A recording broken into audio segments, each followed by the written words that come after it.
Rémi Féron va parler de ces sujets. Vous êtes sénateur socialiste de Paris, candidat à la mairie de Paris. D'abord, on va regarder ensemble les unes de la presse régionale. D'abord, la une de Ouest France.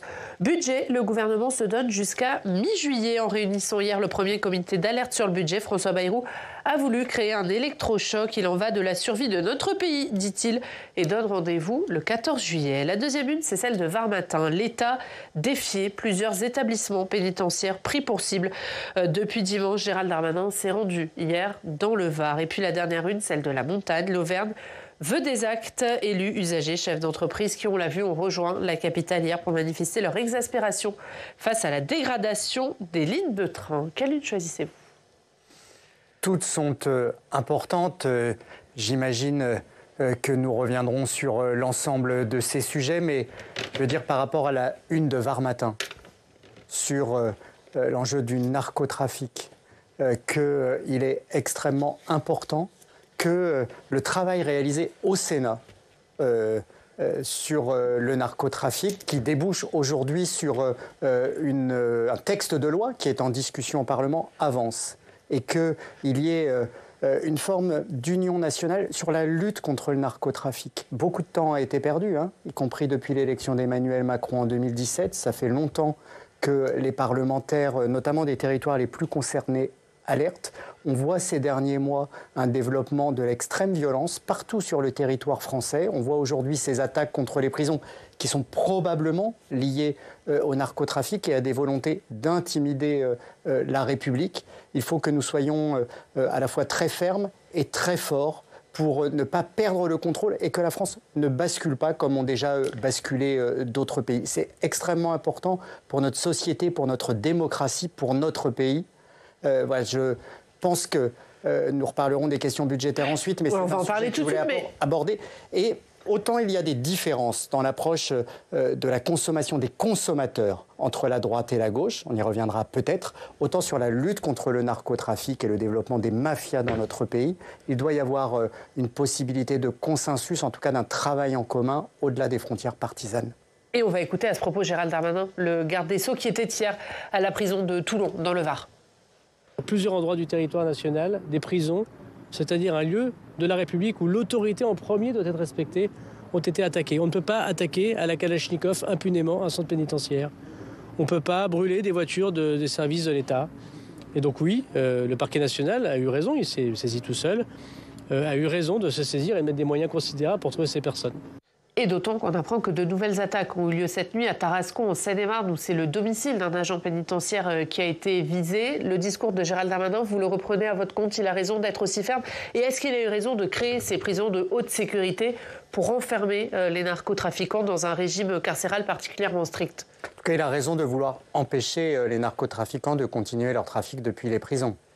Il a raison d'avoir une réaction extrêmement ferme. Mais Gérald Darmanin était aussi ministre de l'Intérieur avant d'être garde des Sceaux. On croit d'ailleurs parfois à l'écouter qu'il est toujours ministre de l'Intérieur.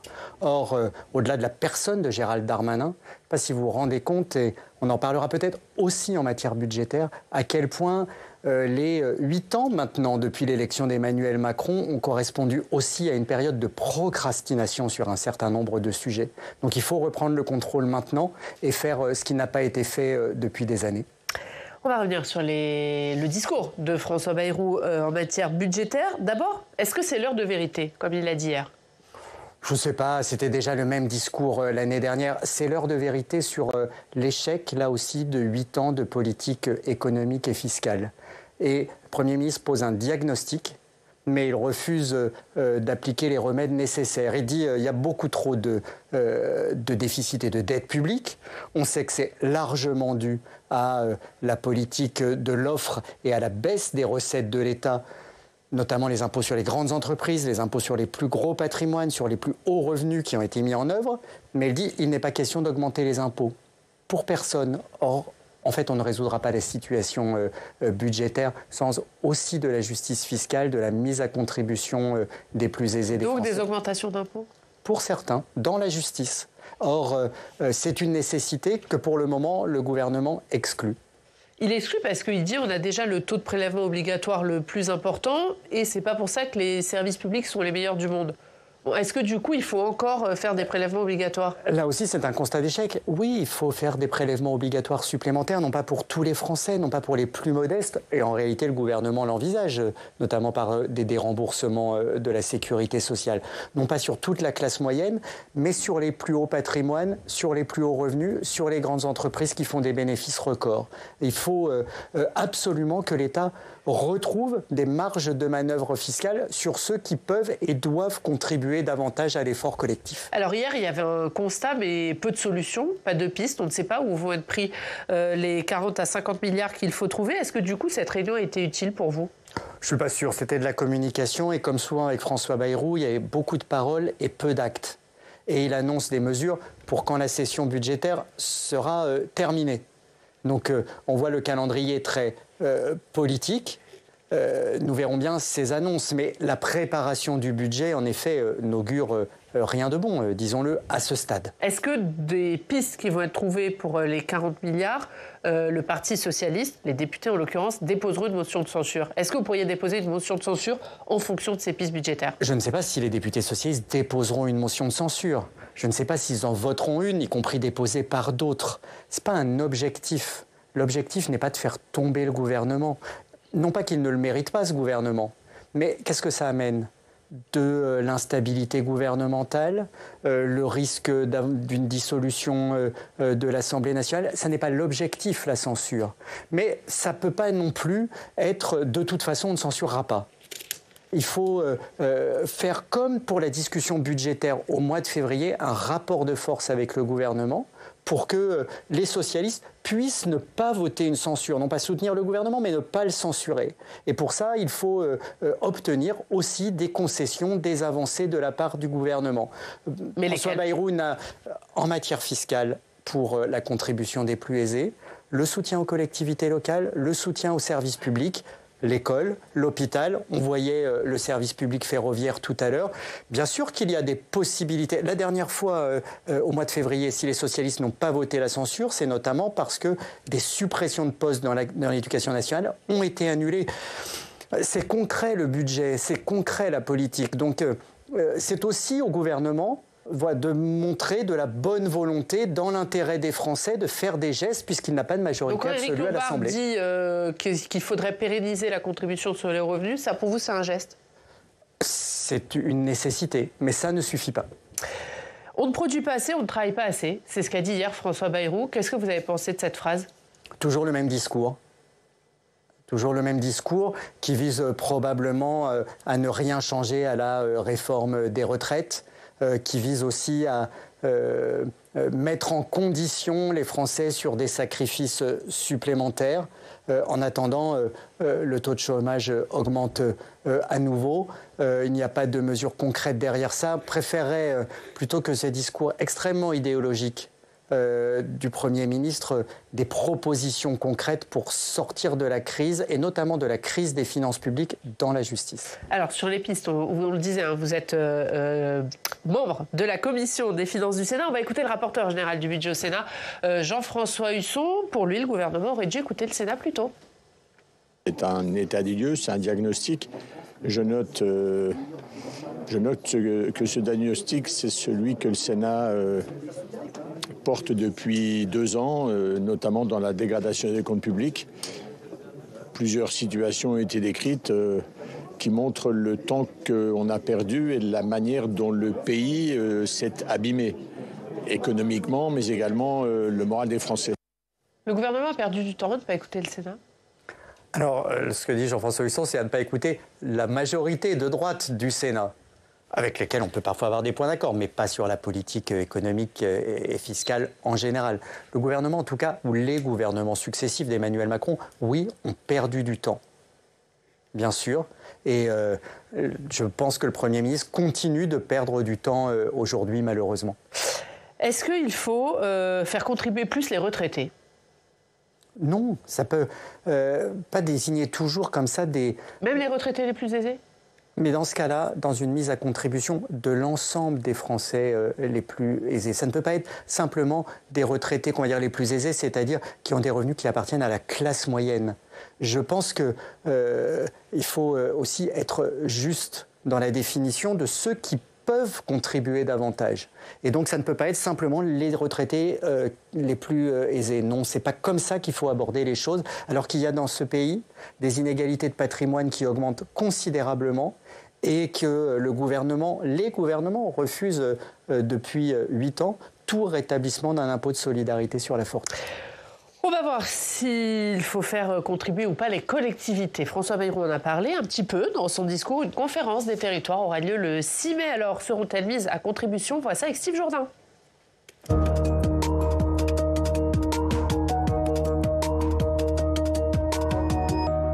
Bonjour Steve. Bonjour Oriane, bonjour Monsieur le Sénateur. Bonjour. Steve, il était aussi question des collectivités hier. Oui, il fallait être patient et tendre bien l'oreille. On va dire qu'il y a eu quelques longueurs, on va dire ça comme ça. Oriane, François Bayrou a vaguement parlé des collectivités locales. Il a dit la chose suivante: nous devons également agir en restant fidèles à notre organisation décentralisée, en préservant l'autonomie des collectivités locales.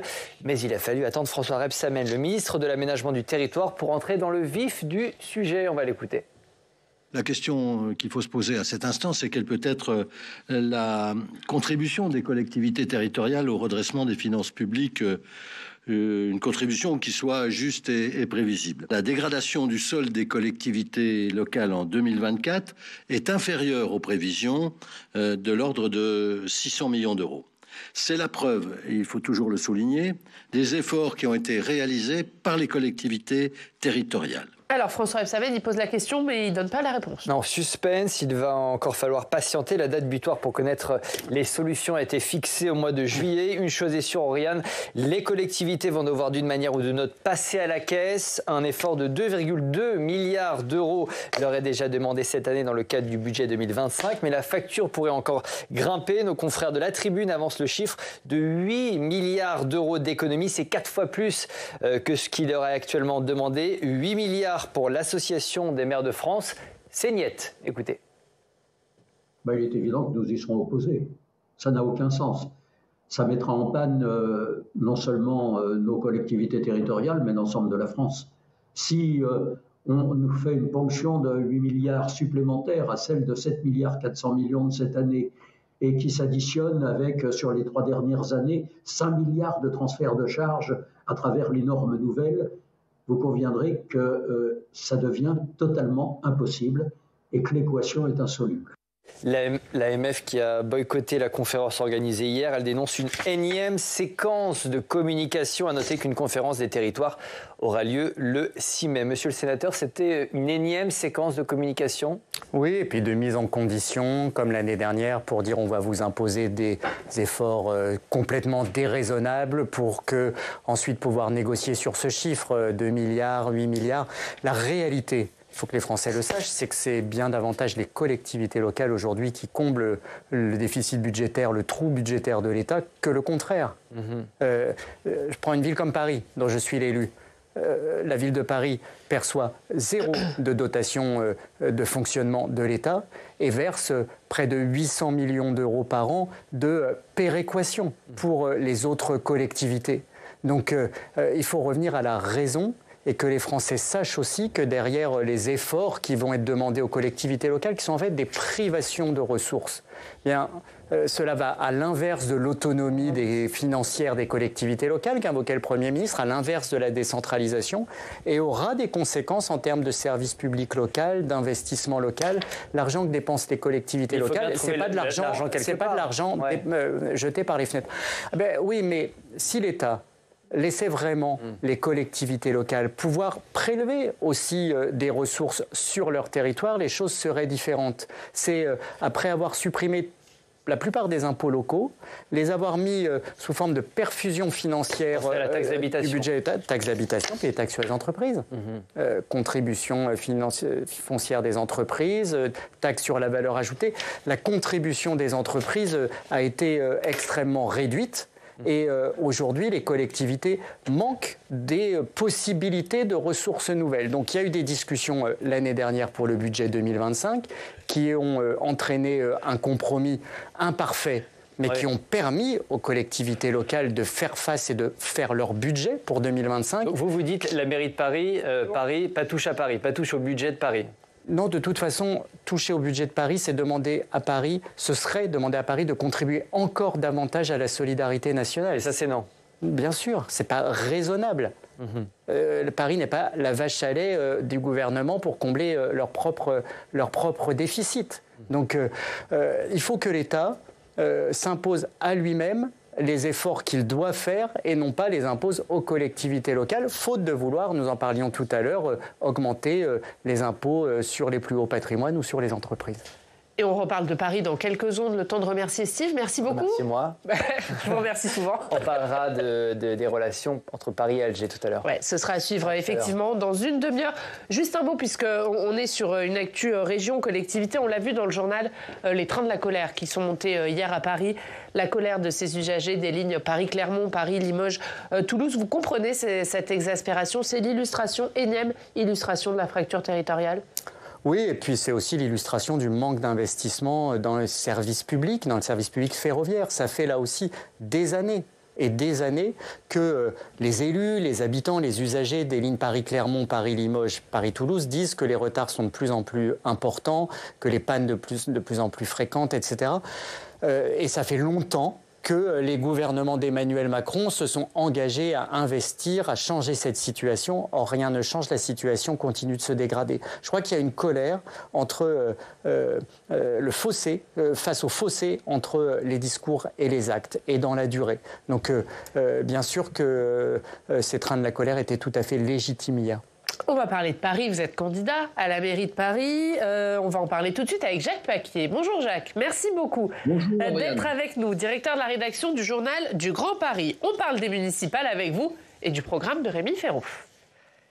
Absolument. Bonjour, monsieur le sénateur. Bonjour. Vous venez de rédiger une note avec d'autres élus pour le think tank Terra Nova, dans laquelle vous dévoilez pas mal de propositions pour le logement, notamment en vous en prenant, si j'ose dire, au logement vacant, dont on ne connaît pas souvent l'ampleur. Vous allez peut-être nous le dire.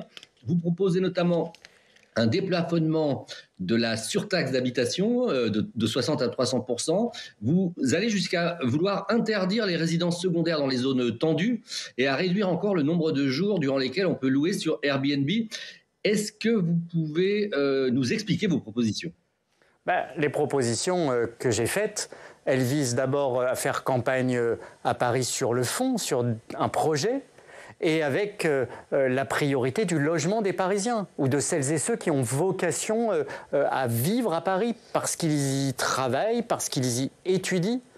Et donc, si on veut donner la priorité au logement des Parisiens et reconquérir une partie substantielle des 300 000 appartements parisiens qui aujourd'hui sont soit des résidences secondaires, soit des meublés touristiques, soit vides, soit parfois des situations intermédiaires entre ces trois catégories, alors il faut prendre des mesures qui d'ailleurs nécessitent des changements législatifs. Par exemple, le nombre de nuitées Airbnb qui a déjà été diminué très récemment, mais qui à mon avis reste trop élevé. Par exemple, la taxation des résidences secondaires, qui existe, mais qui aujourd'hui n'est pas suffisamment dissuasif. Et puis, je ne veux pas interdire les résidences secondaires, qu'on ne se méprenne pas.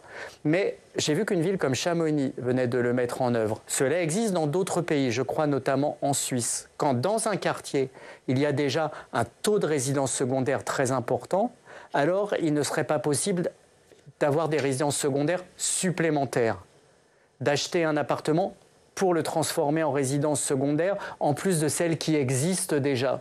Donc ce serait une mesure qui ne priverait personne de rien, mais qui orienterait la politique du logement vers le logement des habitants, vers le droit au logement. C'est ça que je veux mettre en œuvre. C'est un combat qui, à mon avis, va être le combat essentiel du prochain mandat. C'est une immense différence entre la droite et la gauche parisienne pour ces prochaines élections municipales. Et donc, moi, je veux éclairer cette campagne avec des propositions. Jacques, oui. Une autre question. Alors exactement. Parmi les autres propositions qui m'ont semblé très novatrices et intéressantes, il y a celle que vous appelez la prime climat. Expliquez-nous, ce serait une façon de supprimer le reste à charge pour les travaux de rénovation énergétique. Oui, l'enjeu de la rénovation énergétique, il est encore largement devant nous à Paris. C'est un chantier immense, notamment dans les immeubles anciens. Paris est une ville qui doit continuer de s'adapter au changement climatique. Et pour beaucoup de propriétaires, il y a un obstacle financier. Pour beaucoup de copropriétés, il y a un obstacle financier. Donc je fais la proposition d'une prime climat qui serait une contribution, une aide financière de la ville de Paris pour prendre à sa charge financière le coût des travaux ou une partie du coût des travaux. Il faudra mettre des conditions, notamment de ressources, bien sûr. Et la ville de Paris récupérerait cette contribution lors de la mise en vente de l'appartement, quelques mois, quelques années, voire quelques décennies plus tard. Oui. Ce serait donc un véritable investissement et une capacité de le financer dans la durée. Voilà, je cherche, moi, à faire campagne avec des propositions concrètes pour un projet global et adapté aux besoins de la ville et des Parisiens. Et je pense que ce soutien raisonnable, mais aussi très concret, à la transition énergétique et à l'adaptation des logements est extrêmement important. Parce qu'à Paris, il faut à la fois l'accès au logement et en même temps que les logements soient vivables. Or, un certain nombre d'appartements parisiens ne seront plus vivables en cas de canicule. Merci Jacques Paquier, merci beaucoup d'avoir été avec nous. La une du journal du Grand Paris, c'est votre adversaire à la primaire socialiste pour la mairie de Paris, c'est Emmanuel Grégoire. Je ne critiquerai jamais Anne Hidalgo, ni elle, ni son bilan, ni sa méthode. Ce sont les déclarations d'Emmanuel Grégoire dans le journal du Grand Paris. Justement, on va en parler puisque la primaire socialiste elle aura lieu le 30 juin. Vous faites face à Emmanuel Grégoire. Les écologistes ont déjà leur candidat, David Béliard. Les communistes ont déjà leur candidat, Yann Brossat. Est-ce que vous avez déjà commencé à discuter avec eux? Est-ce qu'il y aura une union dès le premier tour? Bien sûr que nous discutons. D'abord, nous sommes dans la même majorité au Conseil de Paris. Yann Brossat est président de groupe au Conseil de Paris, comme moi-même. David Béliard est adjoint d'Anne Hidalgo. D'abord, nous entendons bien. Et puis ensuite, nous avons des points d'accord politique qui sont extrêmement importants. J'espère que nous pourrons être ensemble dès le premier tour l'année prochaine pour les municipales. C'est une discussion que nous aurons, mais j'espère que ça peut être le point d'aboutissement parce que notre vision de la ville, notre volonté de faire gagner la gauche, le justifier, peut-être même le nécessite. Si Emmanuel Grégoire gagne le 30 juin, vous le soutiendrez sans condition? Mais moi, j'ai toujours respecté les règles du Parti socialiste, les décisions des militants socialistes. Je ne comprends même pas que la question se pose. Il y a encore une inconnue, c'est quel va être le mode de scrutin. Comment vont voter les Parisiens à ces municipales? L'Assemblée nationale a adopté la modification du mode de scrutin, la loi PLM, Paris, Lyon, Marseille, avec une élection plus directe, je dirais, du maire de Paris. Est-ce que c'est un texte que vous allez soutenir ici au Sénat et est-ce que vous pensez qu'il va passer au Sénat? J'espère qu'il ne va pas passer. Nous allons nous y opposer très fortement. Et j'espère que cela sera très large au Sénat. Parce que ça n'est pas un problème droite-gauche. Ça n'est pas parce que la gauche pourrait moins facilement gagner avec un autre mode de scrutin. Personne ne le pense sérieusement. Et d'ailleurs, les maires... Ça ne facilite pas la candidature de Rachida Dati, ce mode de scrutin? Au sein de son camp, pas face à la gauche. Ça lui permet de contourner les maires d'arrondissement LR. Ça lui permet de contourner le manque d'implantation, de renaissance dans les arrondissements, dans la proximité sur le terrain. Donc c'est extrêmement important de préserver la démocratie locale parisienne, la proximité et les arrondissements, le rôle politique des arrondissements. Si cette loi passait, ce serait d'abord un tripatouillage électoral moins d'un an avant l'élection, sans aucun consensus, c'est le moins qu'on puisse dire. Au Conseil de Paris, une très large majorité à droite et à gauche s'est prononcée contre ce changement. Et ensuite, il faut que les Parisiens le sachent, c'est la mort programmée des arrondissements. Et eux qui attendent, je le sais, une politique de proximité, de l'équité entre les quartiers, d'être entendus sur leur vie quotidienne, eh bien, c'est tout cela qui serait remis en cause par une centralisation de l'élection du maire de Paris qui ne leur bénéficiera pas du tout. Donc nous allons nous opposer fortement et j'espère que François Bayrou va renoncer à ce tripatouillage électoral. Il y a vraiment bien d'autres sujets sur lesquels il devrait se concentrer. Merci beaucoup Rémi Féraud, merci d'avoir été notre invité dans 20 minutes dans le club. On va revenir sur les trains de la colère puisque le journaliste de la Nouvelle République, Luc Bourriane, était à bord d'un de ces trains, il nous racontera. Mais d'abord on va revenir sur ce qu'a dit hier François Bayrou avec la secrétaire générale de la CFDT, Marie-Lise Léon, est avec nous.